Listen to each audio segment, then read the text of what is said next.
Hi guys, welcome back. So I'm now doing AMC 10A 2022, problem 14. Now this one I did it or before and then now I just tried to work it through again and it's actually a lot harder than I originally thought because there's kind of a lot of pieces to this. Um is okay, so the question says how many ways are there to split the integers 1 through 14 into 7 pairs such that in each pair the greater number is at least 2 times the lesser number. So, right, how many ways can you pair up the integers 1 through 14 such that in any pair the larger one is at least 2 times the smaller one? So there's actually a lot more to consider here than I originally thought because I kind of worked it through and just happened to get the right answer, but then by thinking about it, I was like, oh well, did I just sort of get it by coincidence?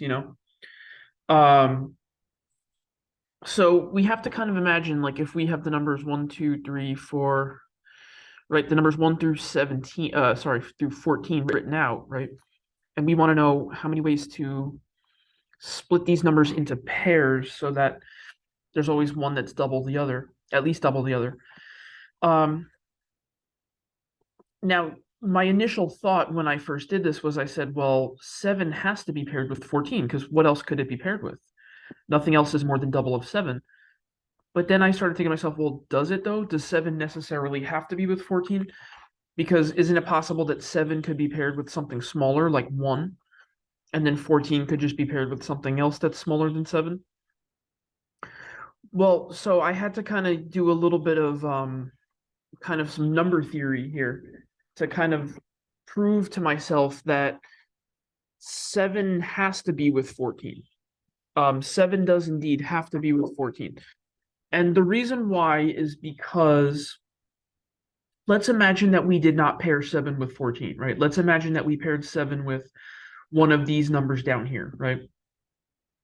So that would be any, oh no, sorry, we would have to pair it with, I guess, 3, 2, or 1, right? So one of these numbers would be paired up with 7. So let's just say without loss of generality, 7 got paired with 1, right?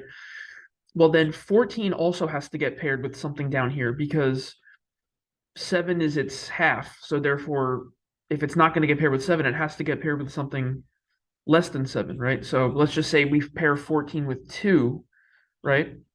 Now, if you think about it, that leaves us with how many numbers down here? That leaves us with 4 numbers below 7, right?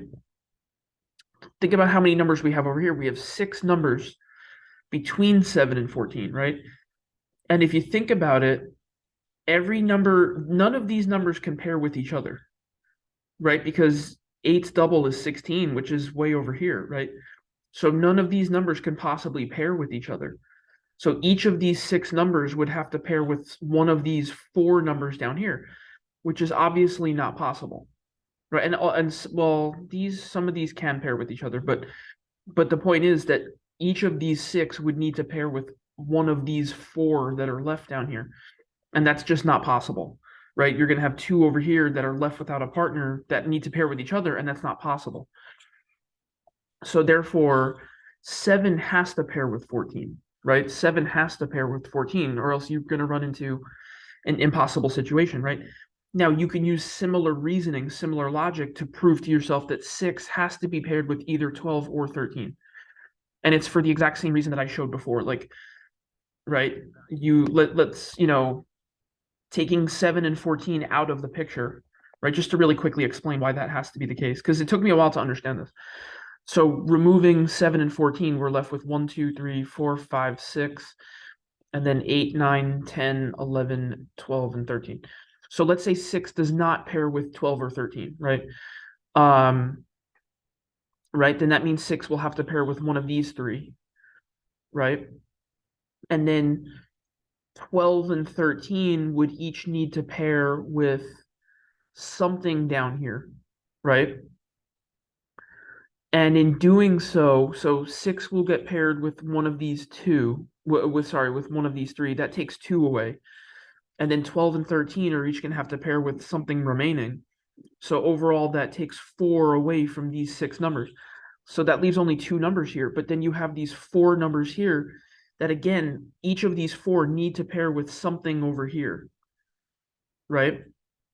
And again, it's just not going to be possible, right? 6 will be gone. One of these will be gone, right?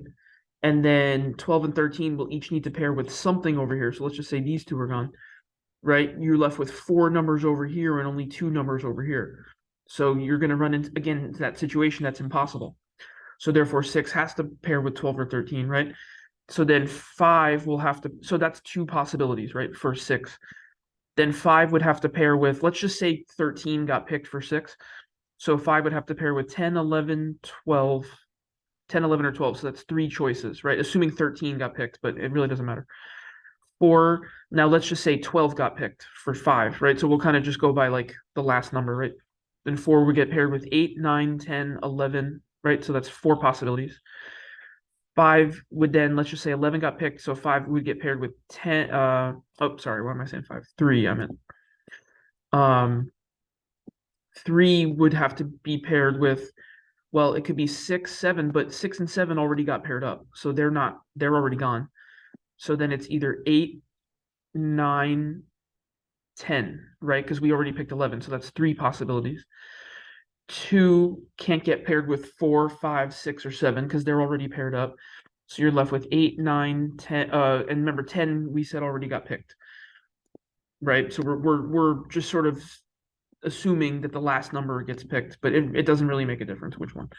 So that's 2 possibilities, and then that's going to leave 1 with only 8 as a possibility. But again, like, you know, what I'm saying. Like you could have picked either of these 2, and then any of these 3, any of these 4, any of these 3, either of these 2. It's going to leave you with 1 here. So, right. So your number of choices is 2 times 3 times 4 times 3 times 2 times 1, which is 144.